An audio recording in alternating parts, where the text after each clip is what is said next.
आजको यात्रा हाम्रो शिवपुरदेखि रसुवासम्मको हुनेछ। बाइकको यात्रामा केही तल जाँदा तिलकुरो भेटियो। बाइक रोकेर हामी तिलकुरो खान लाग्यौँ। केही समय यतै तिलकुरो खाँदै आराम गरियो। केही समय यतै तिलकुरोकै जङ्गलमा बुलियो।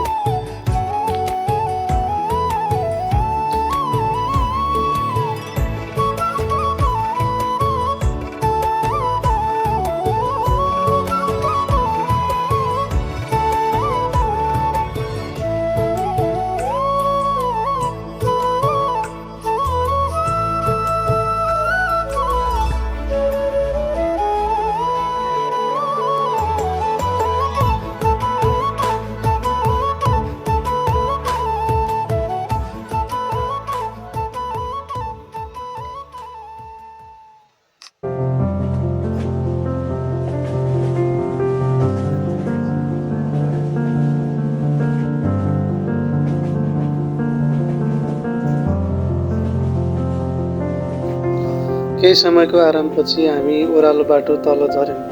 जाँदै गर्दा रमाइलो दृश्य, चारैतर्फ रमाइलो मनोरम दृश्यको अवलोकन गर्दै हामी ओह्रालो तल झर्यौँ। निलो आकाशमाथि सेतो बादल र रमाइलो दृश्य हेर्दा हाम्रो मन असाध्यै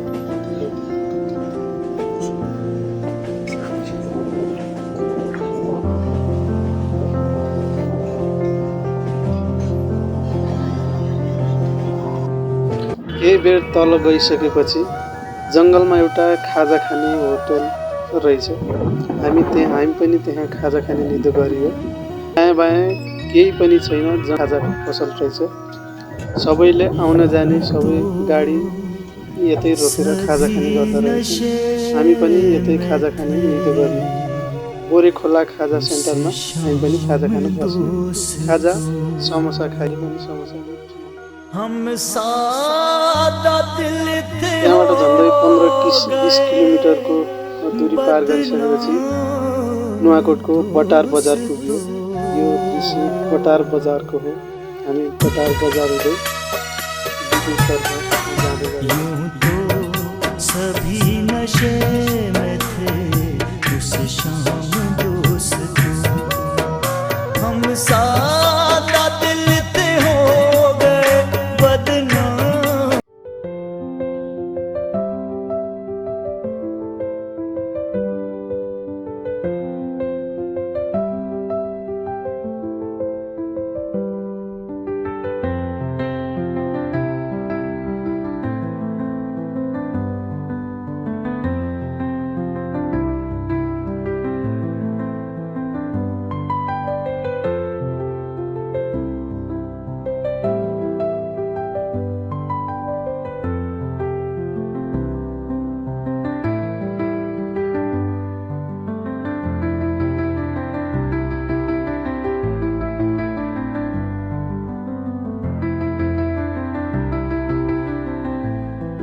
नुवाकोटको ढुङ्गे हुँदै रसुवातर्फ जाने यो हाइवे देखिने बाटो हामीलाई पनि असाध्यै निलो आकाश देखिने माथिको प्राकृतिक मनोरम दृश्यले हाम्रो मन पनि असाध्यै रमाइलो बनायो। यही रमाइलो यात्रा गर्दै हामी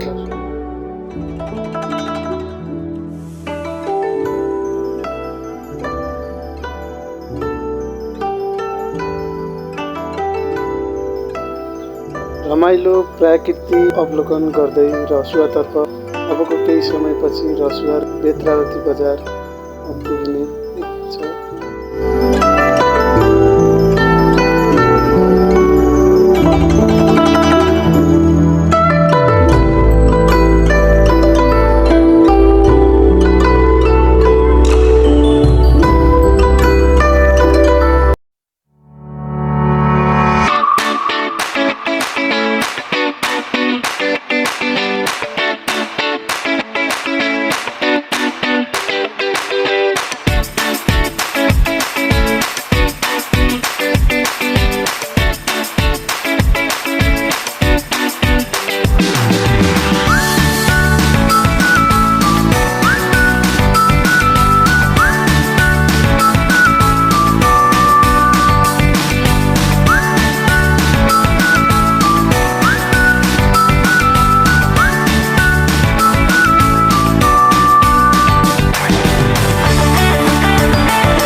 नुवाकोट र रसुवाको सिमाना बेत्रावती बजार पुग्यौँ।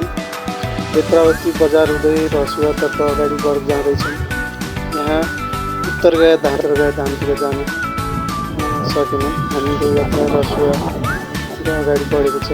यो गेटदेखि अगाडि बेत्रावतीमा उत्तर हामी त्यो धामतिर नलागि हामी रसुवाको यात्रा गऱ्यौँ। यो बाटोको अवस्था चाहिँ अलिक खराब छ।